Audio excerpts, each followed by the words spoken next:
प्रभु यीशु मसीह के पवित्र नाम में सलाम पेश करते हैं। प्रार्थना के साथ बैठिए ताकि परमेश्वर का आत्मा वचन के द्वारा हमसे क्या बात करना चाहते हैं। अपना मन, अपना दिमाग, अपना कान खोलकर प्रभु का हजूरी में बैठिए। आज का विचार के लिए, आज का कलाम के लिए पवित्र बाइबल से हम एक आयत पढ़ेंगे। जबूर 106 उसका 12 आयत। जबूर 106 उसका 12 आयत।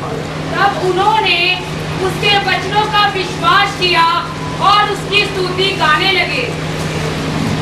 आज का मेरा विषय है स्तुति के द्वारा हमारा जयवंत। आइए प्रार्थना करें। स्वर्गीय पिता, हम धन्यवाद देते हैं।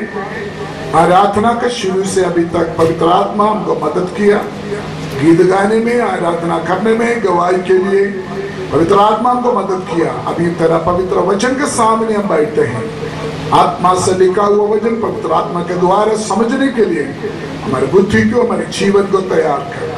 तेरे वचन का भेद हमारा बीच में प्रकट कर ताकि तेरे वचन के द्वारा हम आशीष पाए। बोलने के लिए मुझे शुद्ध कर, तेरा अनुग्रह, तेरा अभिषेक मेरे ऊपर भर दे। यीशु मसीह के पवित्र नाम से हम मांगते हैं। आज मेरा विषय है स्तुति के द्वारा हमारे जीवन में जयवंत मिलते हैं। हम सब लोग विश्वासी लोग हैं। हम विश्वासी लोग हैं।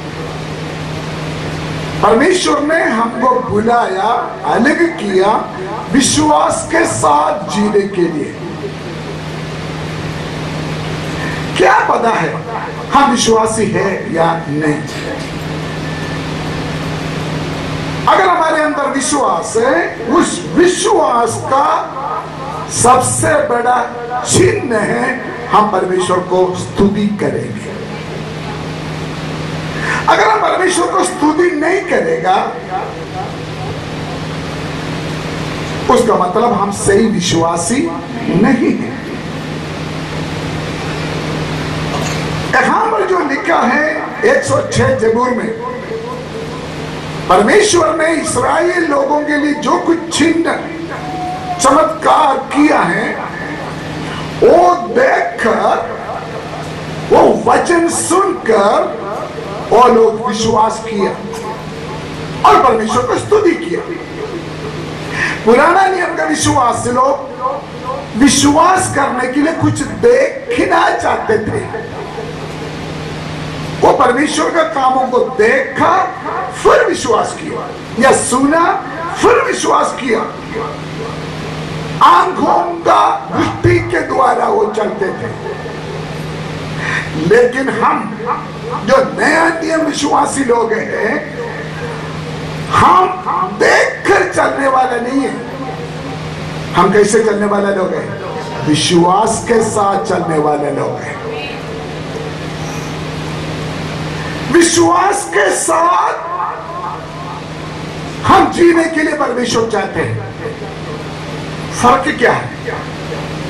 उस जबूर 106 जबूर शुरू से जो पढ़ेगा, इस्राएल लोगों का दुश्मन को परमेश्वर ने कैसे हराया, परमेश्वर ने उसको कैसे छुटकारा दिया, परमेश्वर ने कैसे मौजा किया, वो देखने के बाद वो लोग परमेश्वर को विश्वास किया।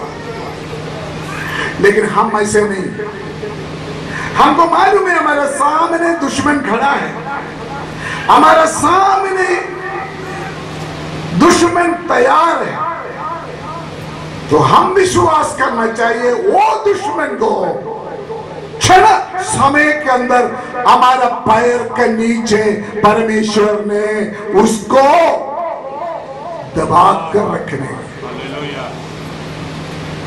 यही विश्वास हमारे जीवन में चाहिए, क्योंकि वचन में लिखा है जल्दी से जल्दी परमेश्वर ने शैतान को पैरों के नीचे क्या करेगा? क्या करेगा? ये विश्वास का दुश्मन जब आपका सामने खड़ा है तब आपको विश्वास होना चाहिए मेरे पैर के नीचे आने वाला है। दूसरी भाषा में नया नियम का विश्वास लोग हर समय हर बात के लिए परमेश्वर को धन्यवाद करने वाला होना चाहिए।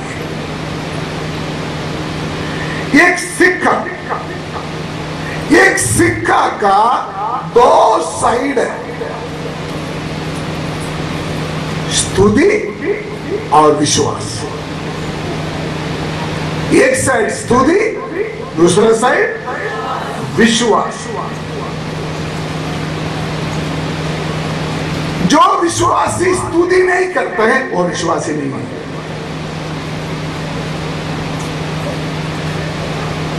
जो लोग स्तुति करते हैं अगर उसके अंदर विश्वास नहीं है वो स्तुति भी बेकार है। स्तुति और विश्वास एक सिक्का का दो साइड है। दूसरी भाषा में स्तुति के बिना विश्वास झूठा है, विश्वास के बिना स्तुति झूठा है। इसलिए आपका स्तुति अगर सही होना चाहिए, स्तुति के पीछे विश्वास चाहिए। अगर आपका विश्वास सही होना चाहिए तो विश्वास के साथ स्तुति भी चाहिए। थोड़ा सा ध्यान से देखो, अपने आप देखो। हम अपने आप के क्या कहते हैं? मैं कौन है? विश्वासी। लेकिन प्रभु का हजूरी में बैठकर हम क्या नहीं करते? मुंह नहीं खोलते, हम स्तुति नहीं करते। फैशन के लिए बैठा है, मेकअप करके बैठा है, हम प्रभु को स्तुति नहीं करते। हम सही विश्वासी, बोलो, हम सही विश्वासी नहीं। अगर आप सही विश्वासी हैं तो प्रभु का हजूर में मुंह खोलकर क्या करेगा? परमेश्वर को हम स्तुति करेंगे।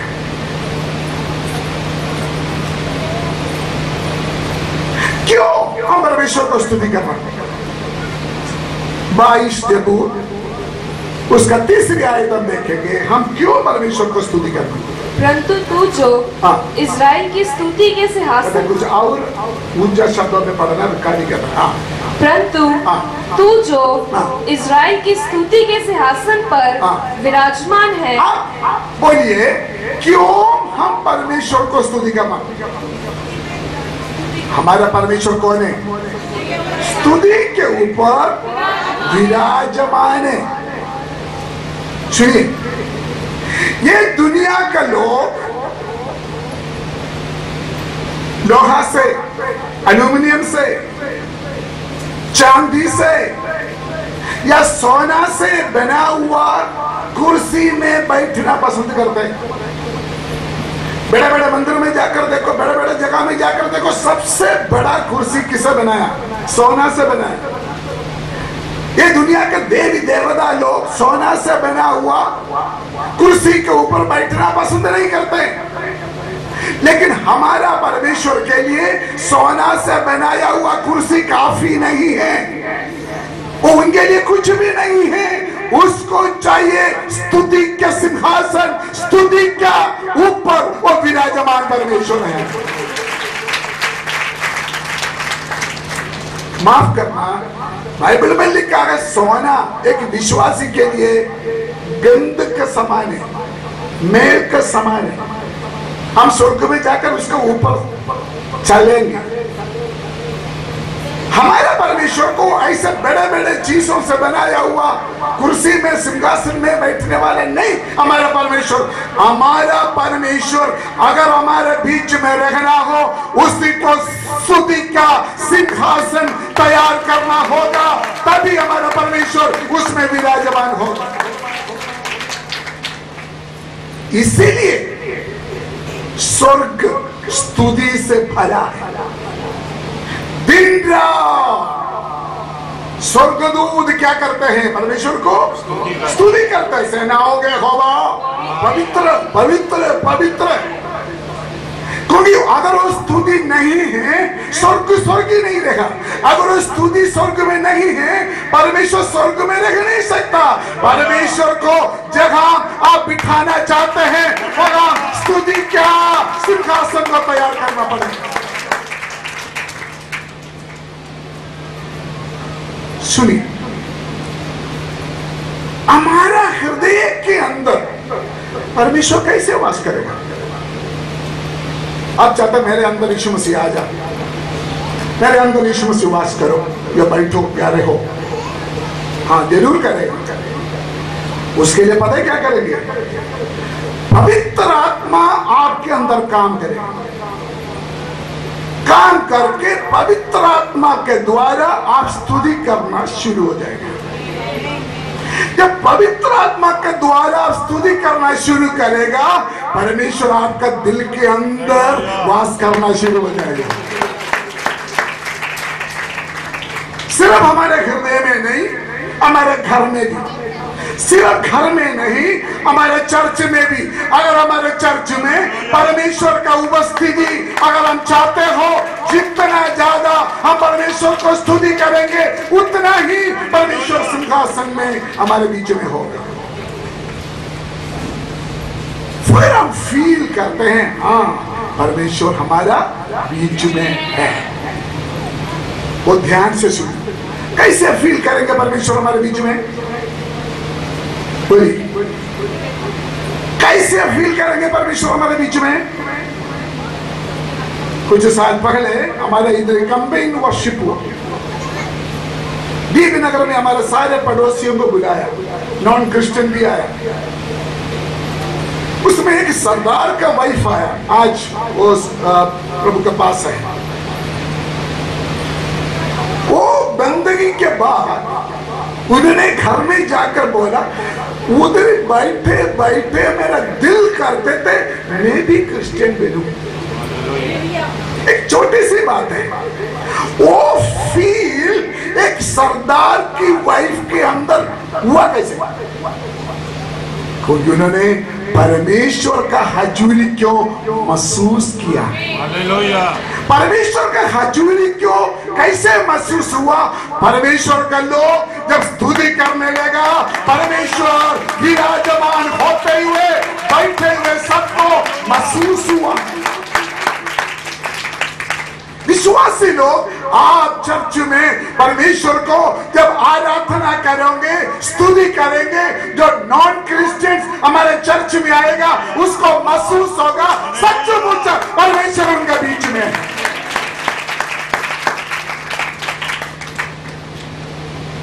इसलिए हम परमेश्वर का सिंहासन तैयार करने के लिए स्तुति करना अनिवार्य है, बहुत जरूरी है। जब हम स्तुति करते हैं, प्रभु हमारे अंदर विराजमान, हमारे बीच में विराजमान, वो परमेश्वर बाहर भी हमारे लिए काम करेगा। जो कुछ हमारे आसपास होंगे वो सबको मिलकर, जैसे रोमियो के पत्र में लिखा है, शायद जो बाहर जो कुछ हो रहा है हमारे लिए अच्छा नहीं होगा, हमारे लिए विरोधाभास होगा, लेकिन जब हम स्तुति करते हैं, जो परमेश्वर हमारे अंदर विराजमान हो चुका है, वो परमेश्वर बाहर सारे मिलकर हमारे लिए भलाई क्या उत्पन्न कर लेते हैं।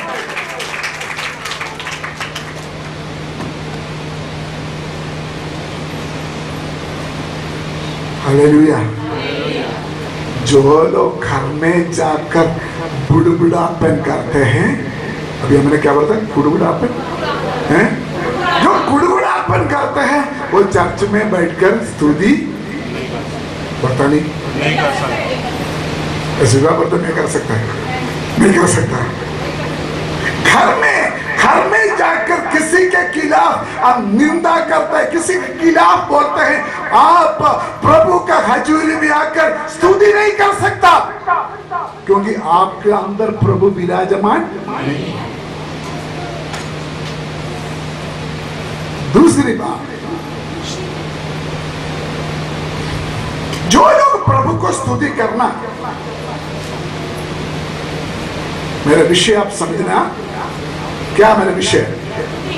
स्तुति के द्वारा, स्तुति के द्वारा हमारा जयवंत, यही है मेरा सब्जेक्ट। स्तुति के द्वारा हमारे जयवंत। सही विश्वासी है वो परमेश्वर को स्तुति करेगा, अगर स्तुति करेगा तो जयवंत पक्का है। लेकिन स्तुति करने के लिए हमारे अंदर एक सैक्रिफाइस की जरूरत है, एक कुर्बानी की जरूरत है। जो लोग सैक्रिफाइस करते हैं, कुर्बानी करते हैं, वही लोग परमेश्वर को स्तुति कर सकता है। दाऊद ने 34 जबूर में क्या लिखा? मैं हर समय परमेश्वर को स्तुति करते रहूंगा। अच्छा समय हो, बुरा समय हो, बीमार हो, तंदुरुस्त हो, गरीब हो, अमीर हो, कभी भी हो, दाऊद बोलते हैं। सारे समय दाऊद के जीवन में आया। दाऊद क्या बोलते हैं? मैं हर समय परमेश्वर को स्तुति करते रहूंगा। तो पढ़िए 34 जबूर, उसका पढ़िए, थोड़ा पढ़िए। मैं हर समय यहोवा को धन्य कहा करूंगा। दाऊद कहता मैं हर समय यहोवा को धन्यवाद करूंगा। उसका हेडिंग तो ना बैठे बेटे, हेडिंग उसका जबूर के ऊपर हेडिंग है। परमेश्वर की भलाई के लिए उसकी स्तुति। और कुछ नहीं लिखा? उसकी स्तुति निरंतर मेरे मुख से होती है। नहीं, उसका हेडिंग पढ़ना, वो जबूर का हेडिंग है। परमेश्वर की भलाई के लिए उसकी स्तुति। और किसी में दाऊद का भजन। जब मैं अबीमेलेक के सामने, बेटा मुझे आपका आवाज कम है। जब मैं पागल सा बन गया। नहीं बेटी पढ़े। दाऊद का भजन। पढ़ो बेटे। दाऊद का भजन। जब वह अबीमेलेक के सामने पागल सा बना और अबीमेलेक ने उसे निकाल दिया और वह चला गया। कब गिर गया? जब वो पागल सा बन गया। ऐसे स्थिति हो गया, वो एक्टिंग करना पड़ा, पागल बनकर उसको उधर से भागना पड़ा। तब वो गा रहा है मैं हर समय यहोवा को धन्यवाद करते रहो। क्या समझ आ रहा है? अगर वही स्थिति अगर हमारे जीवन में आया तो हाय हाय की हो गया, हमने ही बोला। दाऊद एक पागल का समान हो गया, एक पागल का समान हो गया, तो भी उनके अंदर परमेश्वर विराजमान था। इसलिए दाऊद ने कहा हाँ मैं पागल के एक्टिंग किया, लेकिन मैं यहोवा को धन्यवाद करते रहूंगा। उसका मतलब आपका जीवन का पराजय को बदल कर सकता है आपका स्तुति। हालेलुया। आपका पराजय को, आपका बिगड़ा हुआ हालत को, आपका बिगड़ा हुआ सिचुएशन को बदल कर सकता है आपका सच्चा दिल से निकलने वाला स्तुति के शब्द। मैं आपका थोड़ा ध्यान और ले जाना चाहता हूं। आपने देखा होगा बड़े बड़े वर्शिप लीडर्स आजकल निकला हुआ है। बड़े बड़े चर्च में वर्शिप होते हैं। कैसे वर्शिप कराते हैं? कूच लो, डांस कर लो, ताली बजाओ। अभी हम कूचेंगे, हम कूचेंगे। वर्शिप लीडर बोलेंगे अभी हम क्या करें? नहीं कूदेंगे, हम कूदेंगे। वर्शिप लीडर स्टेज में खड़ा होकर लोगों को हिलाएंगे, ऐसे करो, ऐसे करो, ऐसे करो, ऐसे करो। उनके अंदर, उनके हृदय के अंदर कौन नहीं है? बोलो कौन नहीं है? परमेश्वर नहीं है। वर्शिप लीडर बोला ऐसे करो, ऐसे कर दिया, ऐसे करो, ऐसे कर दिया, नाच लो, नाच लिया, हाली बाल हंसते हुए मजाक के लैंग्वेज में। दूसरी भाषा में बोल सकता है ये नाटक है, नाटक। ऐसे वर्शिप परमेश्वर पसंद नहीं करते हैं। ऐसे वर्शिप परमेश्वर स्वीकार नहीं करते हैं। हालेलुया। अगर परमेश्वर को प्रसन्न होने वाला अगर स्तुति आपने करना हो, उसका पीछे सैक्रिफाइस होना जरूरी है, कुर्बानी होना जरूरी है, तभी आपका आराधना स्वर्ग कबूल करेगा। अब मानो ना मानो, आज 90% क्रिश्चियन वर्शिप ऐसा हो चुका है। मजा आ गया हमने चर्च में आके, थोड़ा पाते नाचते कूदते हैं, तो क्या होता है ऐसे। लेकिन उसके बीच में कौन नहीं है दोस्तों? कौन नहीं है? परमेश्वर नहीं। अगर परमेश्वर हमारे जीवन में है, परमेश्वर हमारे चर्च में अगर होना है, परमेश्वर के लिए सिंहासन चाहिए। परमेश्वर के लिए सिंहासन चाहिए तो हम स्तुति करना है। अगर हमने सही तरीके से स्तुति करना हो, टूटा हुआ मन के साथ, कुर्बानी के साथ हम परमेश्वर को स्तुति करना है, तभी परमेश्वर हमारा आराधना में विराजमान होगा। नाटक ना करो, ड्रामा ना करो, आराधना में दिखावटी ना करो। जो आराधना में समर्पण नहीं है, मेरा पर्सनल स्वभाव है, कभी कभी कुछ पास्टर लोग प्रचार में या गीत में, वर्शिप में मजाक बोलते हैं, मुझे गुस्सा आता है, मैं डांट दे उसको, बंद करो ये सारे ड्रामा। हालेलुया। मेरा बात आप समझते हो? अगर आप चाहते हैं हमारे बीच में परमेश्वर का हजूरी होनी चाहिए, अगर आप चाहते हैं हमारी आराधना परमेश्वर ने कबूल करना, अगर आप चाहते हैं परमेश्वर ने हमारे बीच में विराजमान होना है, टूटा हुआ मन के साथ रो रो के परमेश्वर को आराधना करो, सैक्रिफाइस के साथ परमेश्वर को स्तुति करो, उस स्तुति के ऊपर वो विराजमान होगा। मैं एक सवाल पूछना चाहते हैं, शैतान भी परमेश्वर को स्तुति कर सकता है या नहीं?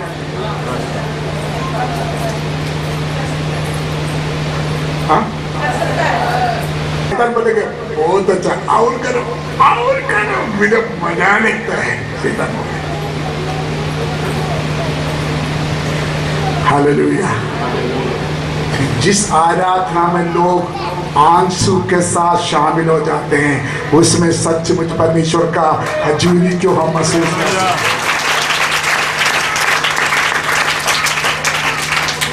इस बात को परखो, इस बात को समझना कोशिश करो।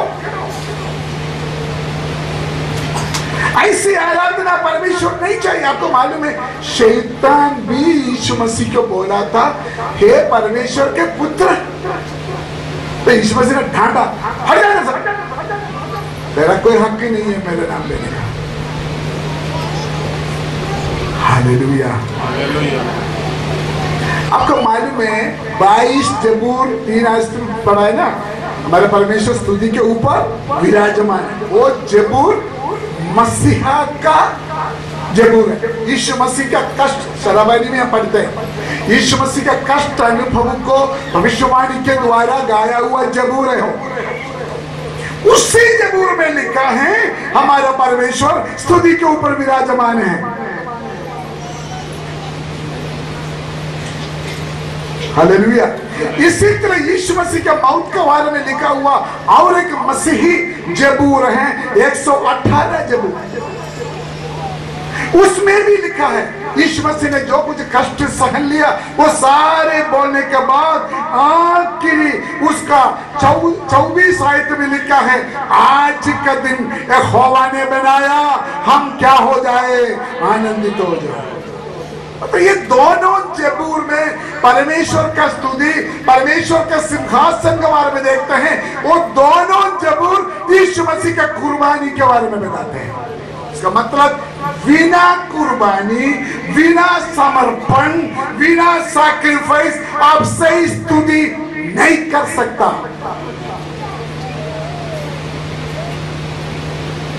हालेलुया। हमारे परमेश्वर क्या चाहते हैं?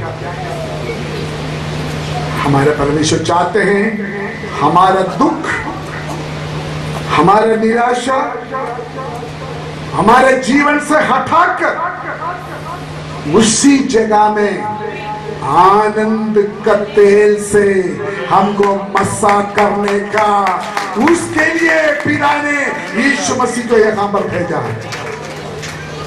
ये बात समझना अच्छी तरह। फिर मैं बोलना चाहता है, आपका दुख, आपका निराशा, आपका जिंदगी से निकालकर उसी जगह में, दुख के जगह में, निराशा के जगह में आनंद के तेल से आपको अभिषेक करने के लिए आपको स्तुति की जरूरत है। मेरा बात आप समझ आए या नहीं समझ आए? परमेश्वर क्या चाहते हैं? हेलो, आप इधर ही है? मैं बहुत साफ शब्द से बोलेंगे, शैतान हमारे अंदर काफी निराशा दिया हुआ है,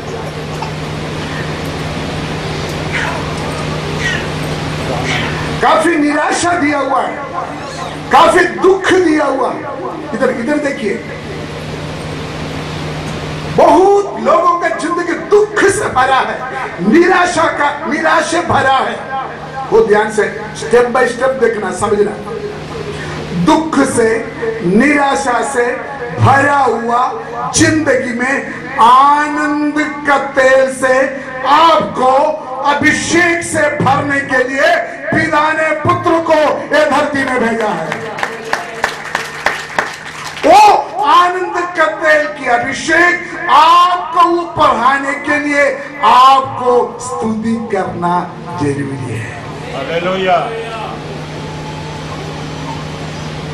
अगर आप स्तुति नहीं करोगे, वो आनंद का तेल आपका ऊपर नहीं आएगा। हालेलुया। वो स्तुति का वस्त्र, जब आप स्तुति करते हैं, ड्रेस है आपका, उस स्तुति के वस्त्र से जब आप पहनोगे, पहनाने के लिए यीशु मसीह आया, ताकि उस स्तुति के वस्त्र जब आप पहनोगे, फिर आपको ऊपर आनंद का तेल का मसा होगा। हालेलुया। अब ये बात समझना में क्या बोलते हैं, स्तुति की जरूरत क्या है। हालेलुया। यशायाह नबी की किताब चैप्टर 61 उसका पहले से 3 तक पढ़े। प्रभु यहोवा का आत्मा, प्रभु यहोवा का आत्मा मुझ पर है, क्योंकि यहोवा ने सुसमाचार सुनाने के लिए मेरा अभिषेक किया, मुझे अभिषेक किया, और मुझे इसलिए भेजा कि खेदित मन के लोगों को शांति दूं, खेदित मन वाले लोगों को शांति दूं, आगे, कि बंदियों को के लिए स्वतंत्रता का और कैदियों के लिए छुटकारे का प्रचार करूं, आगे, कि यहोवा के प्रसन्न रहने के वर्ष का और हमारे परमेश्वर के पलटा लेने के दिन का प्रचार करूं, कि सब विलाप करने वालों को शांति दूं, और सिय्योन के विलाप करने वालों के सिर पर की राख को दूर करके सुंदर पगड़ी बांध दूं, कि उनका विलाप दूर करके हर्ष का तेल लगाऊं, और उनकी उदासी हटाकर यश का ओढ़ना उड़ाऊं। हालेलुया। बात समझने की कोशिश करो। ये दुख, निराशा, संकट को आपके जीवन से हटाकर खुशी, शांति का, आनंद का तेल से आपको मसा करने के लिए यीशु मसीह धरती में आए। उसके लिए आपको स्तुति करना जरूरी है। परमेश्वर कभी नहीं चाहते हमेशा उदास में रहे, परमेश्वर कभी नहीं चाहते आप दुखी में रहे, परमेश्वर कभी नहीं चाहते आप निराश में रहे, परमेश्वर कभी नहीं चाहते आप रो रो कर बैठे। यही आए लूका का इंजिल 4 अध्याय 18 आयत में भी लिखा है, पढ़ने में। यीशु मसीह को पिता ने क्यों धरती में भेजा।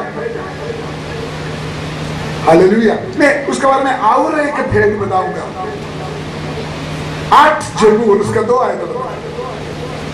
तूने अपने बैरियों के कारण, अपना वैरियों के कारण, बच्चों और दूध पीओं के द्वारा, बहुत ध्यान से सुना, बच्चों ध्यान से सुना, बच्चों और दूध पीने वालों के द्वारा सामर्थ की नींव डाली है, ताकि तू शत्रु और पलटा लेने वालों को रोक रखे। हेलो हेलो, मेरे के सवाल के जवाब देना। उधर क्या लिखा है, बच्चों और दूध पीने वालों का द्वारा सामर्थ की नींव वो की है। तो बच्चा परमेश्वर को स्तुति करते हैं, उसके अंदर भी क्या है, सामर्थ।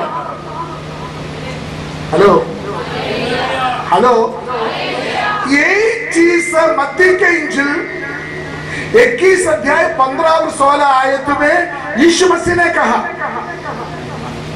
क्यों यीशु मसीह ने बोला?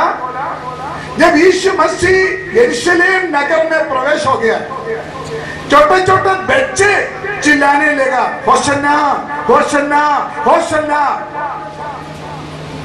तब फरीसियों ने मना किया, रोना पाओ। तब यीशु मसीह ने बोला, बच्चों का मुंह से क्या निकलेगा?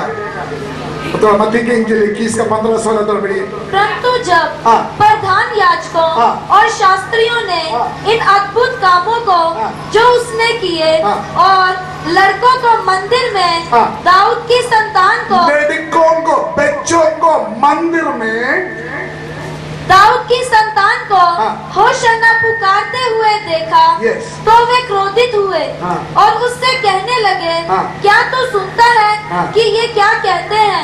यीशु ने उनसे कहा, हाँ, क्या तुमने कभी नहीं पढ़ा, बालकों और दूध पीते बच्चों के मुंह से तूने अपार स्तुति करवाई। आप क्या समझते हो? बच्चे का स्तुति के अंदर भी क्या है? तो मैं एक सवाल पूछना चाहता हूं, इधर देखना सभी। फरीसी लोगों ने गुस्सा किया जब बच्चा परमेश्वर को स्तुति किया, तो यीशु मसीह ने वो कोटेशन लिया है जबूर का। तो आपको पता नहीं है, लिखा है बच्चों का मुंह से स्तुति का शब्द निकलेगा।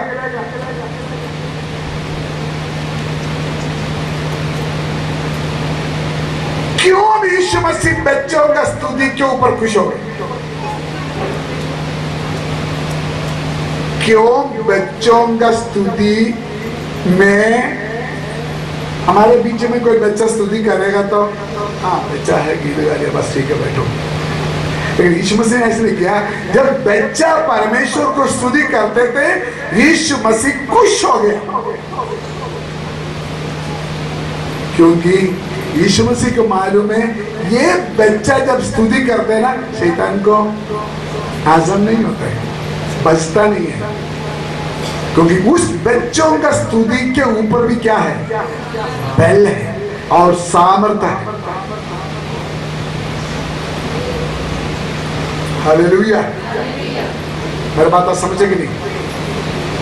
तो हमारे स्तुति के ऊपर क्या है? सामर्थ और बल। तो ये सही स्तुति को खत्म करने के लिए, डाइवर्ट करने के लिए शैतान आज कोशिश करते हैं। एक बच्चा का स्तुति के ऊपर निष्कलंक है, और बच्चा का स्तुति के पीछे नाटक नहीं है। अगर बच्चे स्तुति करे तो साफ दिल से करते हैं। यीशु मसीह ने वो कोटेशन दिया, लिखा है बच्चों का दूध पीने वालों का मुंह से सामर्थ्य निकलेंगे। अगर ऐसा है तो ये चर्च में बैठा हुआ बच्चे बड़े, आपका मुंह से जो परमेश्वर का स्तुति निकलेंगे, विश्वास करो उसके अंदर सामर्थ्य है। दो चीज अगर चाहे आप स्तुति नाटक के रूप में करो, नहीं तो साफ दिल से परमेश्वर को स्तुति करो। मेगा चर्चेस में, बड़े बड़े भीड़ वाले चर्च में ये गीत गाकर नाचते, पता है क्यों? शैतान बोलते करो ना, करो करो, क्योंकि उसी में क्या नहीं है? सामर्थ्य नहीं। शैतान चाहते हो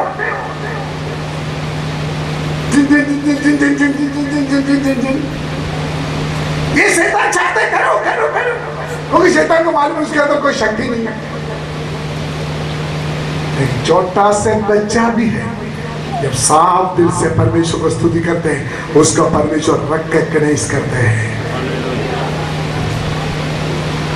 हालेलुया। वो 8 जबूर उसका दूसरे आगे एक बार पढ़िए। तूने अपने बैरियों के कारण बच्चों और दूध पियों के द्वारा सामर्थ की नींव डाली है, ताकि तू शत्रु और पलटा लेने वालों को रोक रखे। अब देखिए, एक बच्चा का भी स्तुति भी क्या कर सकता है? एक बच्चा का स्तुति भी क्या कर सकता है? एक बार और पढ़ो। अपने बैरियों के कारण बच्चों और दूध पियों के द्वारा सामर्थ की नींव डाली है, आगे बढ़ो। ताकि तू शत्रु और पलटा लेने वालों को रोक रखे। उसका मतलब एक बच्चा भी क्या कर सकता है? एक बच्चा भी क्या कर सकता है? शत्रु को क्या कर सकता है? पलटा कर सकता है। बोलो ना, मेरे पीछे बोलो, एक बच्चा भी शत्रु को पलटा कर सकता है। सब लोग नहीं बोला। एक बच्चा भी शैतान को पलटा कर सकता है। किसके द्वारा? स्तुति के द्वारा। हालेलुया।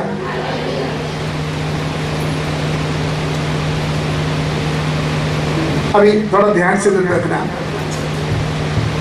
लेकिन जब हम स्तुति करते हैं, वो स्तुति में पूरी तौर से परमेश्वर को महिमा अगर नहीं मिलते, वो स्तुति में सामर्थ्य नहीं है। हेलो, अगर आप स्तुति करते हैं, धन्यवाद धन्यवाद, तारीफ तारीफ, लेकिन जब आप स्तुति करते हैं, धन्यवाद करते हैं, आपका आधा मन और कहिए, तो उस स्तुति में क्या नहीं है? मैं एक एग्जाम्पल बताऊंगा।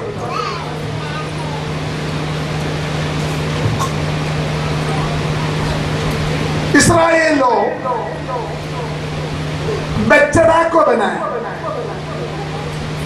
कैसे आराधना किया था? बछड़ा को बनाकर क्या बोला? ये हमारा यहोवा है, ऐसे बोला। दूसरा देवी देवता का नाम नहीं लिया। बछड़ा को बनाकर उसको यहोवा का नाम पर क्या कर दिया? उसके सामने नाचा। ये आराधना परमेश्वर ने कबूल किया कि नहीं? यहोवा का नाम यहोवा का है, लेकिन बीच में मूर्ति पूजा है। हेलो, सब लोग इधर ही है? संडे में एक ही दिन चर्च में आते, बाकी दूसरा दिन बाबा के पास जाते हैं या किसी मूर्ति के सामने दंडवत डालते हैं। आपका स्तुति के ऊपर शक्ति नहीं है। चाहे आप यहोवा का नाम ले लो, चाहे यीशु मसीह का नाम ले लो, चाहे चर्च में हालेलुया बोलो, जब तक आपके बीच में बछड़ा है, जब तक बछड़ा को आपके जीवन में बना कर रखा है, आपका स्तुति में शक्ति नहीं है। उसका मतलब हालेलुया। निर्गमन 32 अध्याय में यह बात लिखा है। तो ये स्तुति के बीच में कौन था? बोलो बोलो। तो बछड़ा को यहोवा बनाकर स्तुति करते थे, उसका बीच में नाम यहोवा का था, बीच में कौन था? बोलो, जोर से बोलो ना। शैतान। इसलिए मैं बोलते आज के जो रोला पाता है ना, उसके अंदर यीशु मसीह नहीं है। यहोवा का ना, यहोवा यहोवा गीत में जो मर्जी यहोवा का नाम दे दो, यीशु मसीह के नाम दे दो, आपका स्तुति में सिंसियरिटी नहीं है, आपका स्तुति में पवित्रताई नहीं है, आपका स्तुति में सच्चाई नहीं है, आपका स्तुति में कुर्बानी नहीं है, उस स्तुति में सामर्थ्य नहीं है। और एक बच्चा भी, एक दूध पीने वाला बच्चा भी साफ दिल से अगर परमेश्वर का धन्यवाद करेगा, तो उसकी स्तुति में शक्ति है, सामर्थ्य है, अभिषेक है। आधा मूर्ति पूजा, आधा यहोवा। इसलिए हम स्तुति करने से पहले पवित्रताई की जरूरत है। हेलो, इसलिए मैं हमेशा बोलते हैं आराधना शुरू करने से पहले सब लोग चर्च में आओ, क्या करो, अपने आप को शुद्ध करके पवित्र करके प्रार्थना करो। प्रार्थना करने के बाद फिर हम गीत शुरू करें, भजन शुरू करें। लेकिन आप लेट ही आएगा तो अपने आप को पवित्र करने के लिए कहाँ समय नहीं मिलेगा। हाँ हाँ, गोली मार दी हमारे ऊपर। हाँ, तो लेट आने वाला, लेट विश्वासी का स्तुति में पवित्रता ही नहीं है, सैक्रिफाइस नहीं है, तो आपके स्तुति के अंदर सामर्थ्य नहीं है। अगर आप चर्च शुरू करने से पहले 5 मिनट पहले आया, 10 मिनट पहले आया, प्रभु मेरे बोली में, मेरे चाल चलन में, मेरे सोच विचार में जो गलती आया मुझे माफ कर, मुझे शुद्ध कर, मुझे पवित्र कर, आज हमारा आराधना को कबूल कर। फिर एक गीत गाएगा तो उस गीत के अंदर स्वर्गीय अग्नि उतरेगा और परमेश्वर का जलाल हमारे बीच में कार्य करना शुरू करेगा। उसी स्तुति के ऊपर हमारे परमेश्वर विराजमान हो जाते हैं।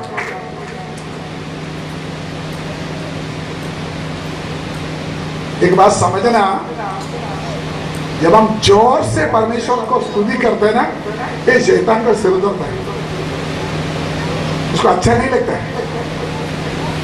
इसलिए जब हमारे बीच में कभी कभी हम जोर से आराधना करते हैं, शैतान को बैठ नहीं होता है। लूका का इंजील 19 अध्याय में लिखा है, यीशु मसीह के चेले जोर जोर से जब परमेश्वर को स्तुति करते थे, फरीसी लोगों ने मना किया और यीशु मसीह को बोला उसको मना करो। तब यीशु मसीह ने एक शब्द बोला, अगर ये स्तुति नहीं करेगा तो ये पत्थर स्तुति करेगा। ये बात को खोल कर समझना। हमेशा से स्तुति को डाइवर्ट करने के लिए शैतान कोशिश करते हैं, कहीं ना कहीं पेंट लगा के, कहीं ना कहीं नाम देके, कहीं ना कहीं रूप देके सही स्तुति को, सही आराधना को डाइवर्ट करने के लिए शैतान कोशिश करते हैं। एक बात समझना, स्वर्ग में जाकर हमारे लिए और कोई काम नहीं है। हालेलुया। उधर ब्यूटी पार्लर नहीं है रानी सिस्टर जी। हालेलुया। वहां दिन रात हमने क्या करना, बोल बोल बोल, है परमेश्वर को स्तुति।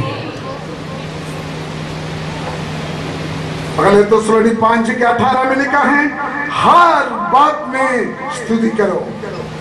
ये परमेश्वर का इच्छा है। पहले तो श्रोणी 5:18, हर बात में धन्यवाद करो, धन्यवाद करो, क्योंकि तुम्हारे लिए मसीह यीशु में परमेश्वर की यही इच्छा है। यही इच्छा है, हर बात में परमेश्वर को क्या करो, धन्यवाद करो। एफेसियन 5:20, हर बात के लिए स्तुति करो। पहले तिमोथी 2:1, हर मनुष्य के लिए स्तुति करो। अभी हमारे एल्डर लोग सोच रहा है, बात तो सही है, अच्छी बात तो बोला हमारे पास्टर जी ने आज, लेकिन हमारे मन में करेंगे ज्यादा रौला पाने का कोई जरूरत है नहीं है। स्तुति किधर करना है, बोलो, हम मन में करें। इब्रानियों 13:15 थोड़ा पढ़िए। इब्रानियों 13:15।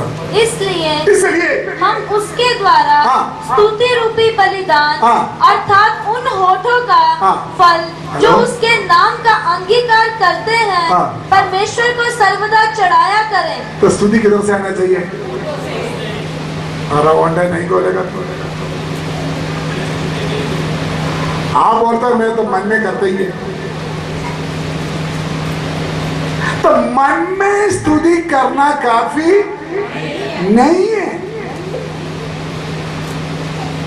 हाँ, शायद आप सोचे होगा अगर मैं ज्यादा मुंह खोलेगा तो मेरे मुंह से बदबू आएगा, दूसरे लोगों के लिए। बहाना तो बहुत होते हैं मेरे पास। आसपास बैठने वालों के ऊपर पानी गिरेगा, इसलिए आराम से थोड़ा फैशन करके, थोड़ा मेकअप करके मैं धन्यवाद करेंगे, ताकि आसपास लोगों को भी डिस्टर्बेंस ना हो जाए। मैं आपको इलाज बोलूंगा, सुबह से उठकर ब्रश करो ना, अच्छी तरह मुंह धो के आ जाओ आराधना के लिए, फिर तो बदबू नहीं आएगा। लेकिन प्रभु का भवन में आपका मुंह से धन्यवाद का शब्द निकलना है, आपका ओंठों से परमेश्वर का स्तुति निकलना है।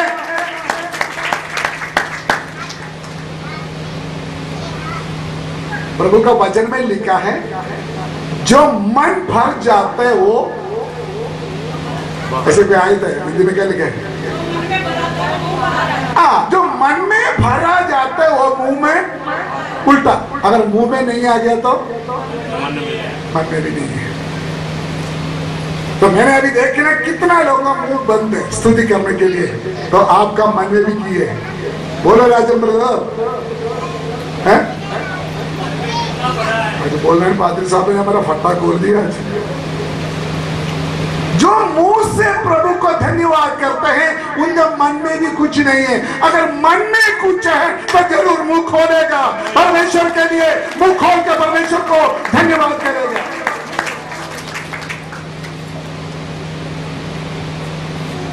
जबूर 50 का 23 थोड़ा पढ़िए। धन्यवाद के बलिदान का चढ़ाने वाला, धन्यवाद का बलिदान का चढ़ाने वाला, एक बार बड़ा बड़ा, धन्यवाद के बलिदान का चढ़ाने वाला मेरी महिमा करता है, और जो अपना चरित्र उत्तम रखता है उसको मैं परमेश्वर का किया हुआ उद्धार दिखाऊंगा। किसको उद्धार दिखाऊंगा? किसको उद्धार दिखाऊंगा? बोलो ना। उसका मतलब अगर हम सही तरीका से परमेश्वर को धन्यवाद और स्तुति करेगा, उस स्तुति में आपका उद्धार होगा, आपका चंगाई होगा, आपका छुटकारा होगा, आपका डिलीवरेंस होगा।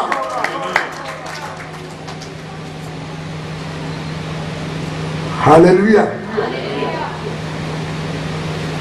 जब परमेश्वर का वचन पढ़ते हैं, बाइबल पढ़ते हैं, स्तुति आराधना के द्वारा पुराना नियम का संत लोग युद्ध में जय पाया है।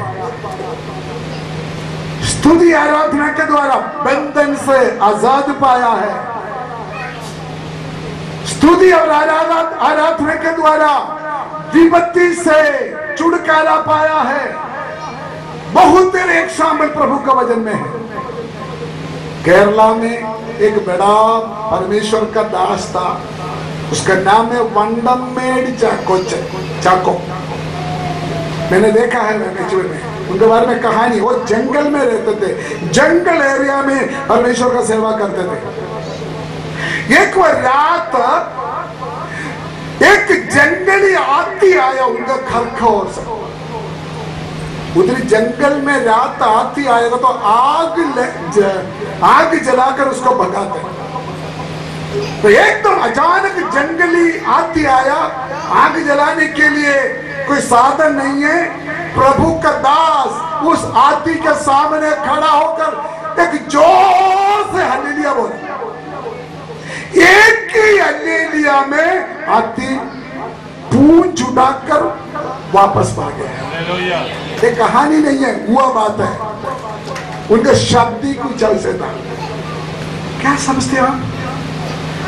वचन में लिखा है आपका स्तुति के अंदर क्या है? सामर्थ्य है। मेरे बचपन में मेरा केरला में ये पत्थर बोलता है, चलते चलते है ना, बचपन में चप्पल तो है नहीं, चलते चलते किसी पत्थर में पैर लगेगा, गुस्सा आएगा तो कुछ फालतू बातें बोलते थे। तो मेरा मम्मी बचपन में मुझे बोलता, बेटा ऐसे नहीं बोलना, ऐसे नहीं बोलना। जब आपका अंगुली पैर पत्थर में मारा है उसको बोले धन्यवाद धन्यवाद धन्यवाद धन्यवाद। मेरे बोले गुस्सा आया, गुस्सा के साथ धन्यवाद थोड़ी बोल सकता था।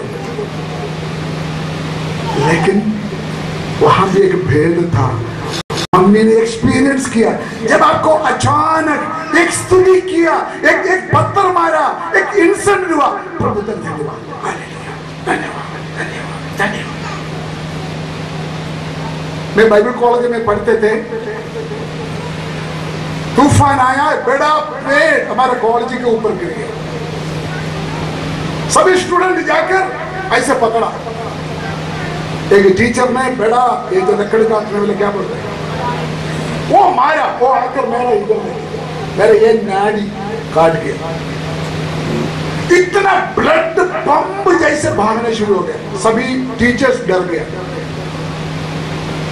उसमें हमारे बीच में एक टीचर था, बड़े अभिषेक थे, उन्होंने एकदम ऐसा पकड़ा मेरे हाथ, अन्य भाषा में प्रार्थना करा, यीशु के नाम में कमांड करता, ब्लड स्टॉप नाउ। उधर ही रुक दिया ब्लीडिंग, वहां रुक दिया। ये मेरा अनुभव में बोल रहा है, हमारा स्तुति के अंदर सामर्थ्य है, हमारा स्तुति के अंदर शक्ति है, हमारा स्तुति के अंदर बल है। एक्सपीरियंस करो, आपके जीवन में कोई एक्सीडेंट आ गया, कोई विपत्ति आ गया, ऐसा कुछ बात हो गया, एकदम मुंह से क्या बोलना शुरू करो, धन्यवाद करना शुरू करो।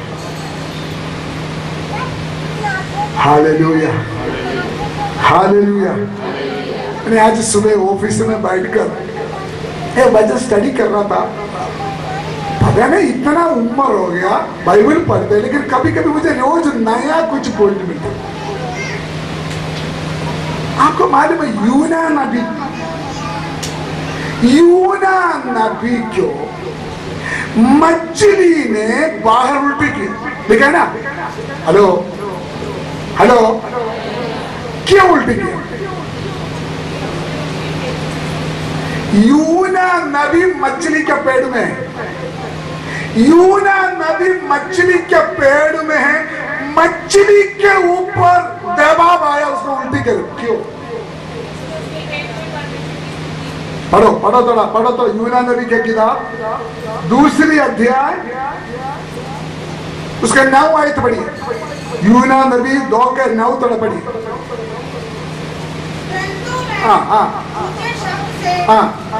पहले थोड़ा थोड़ा और ऊंचा शब्द से रिकॉर्ड करना। हाँ, कोई पढ़िए। परंतु मैं ऊंचे शब्द से धन्यवाद करके मुझे बलिदान चढ़ाऊंगा। आगे जो मन्नत मैंने मानी उसको पूरी करूंगा, यहोवा ही से होता है। आगे बढ़ते। तब यहोवा ने मुझको आज्ञा दी, पढ़ो इसी बात, और उसने योना को स्थल पर उगल दिया। क्या समझा मैंने? परमेश्वर ने कब ऑर्डर दिया मच्छी के उल्टी करो इसको? बोलो ना। अरे मछली के पेड़ में गया हुआ कोई बंदा बच सकता है? सवाल ही नहीं। मतलब मछली जिस बंदा को खा लिया वो कैसे बाहर आएगा? लेकिन मच्छी के पेड़ में रहकर यूना नबी ने परमेश्वर को क्या कर दिया?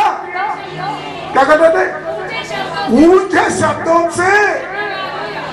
इसलिए मैंने बोला सैक्रिफाइस चाहिए। मछली के पेड़ में बैठकर स्तुति करना भी इतना आसानी बात नहीं है। अगर आप स्तुति करने के लिए थोड़ा रिस्क लो, थोड़ा कष्ट उठाओ, थोड़ा समय निकालो, उस स्तुति के द्वारा मछली भी आपको बचाएगा। क्या बात है, समझते हो?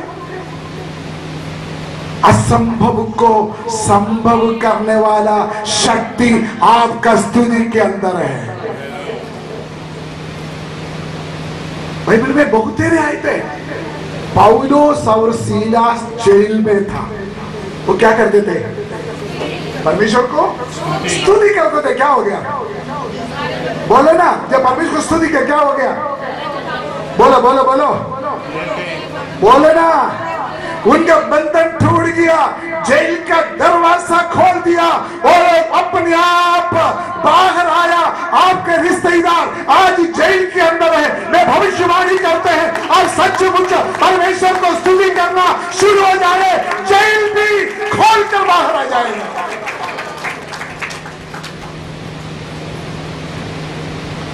हालेलुया। क्या आज हमने सुना? स्तुति के द्वारा हमारे जीवन में जयवंत है। बोलिए, स्तुति के द्वारा मेरा जीवन में जयवंत है। एक बार और, स्तुति के द्वारा मेरा जीवन में जयवंत। और बोलो, स्तुति के द्वारा मेरा जीवन में जयवंत। क्या आप स्तुति करने के लिए तैयार है कि नहीं?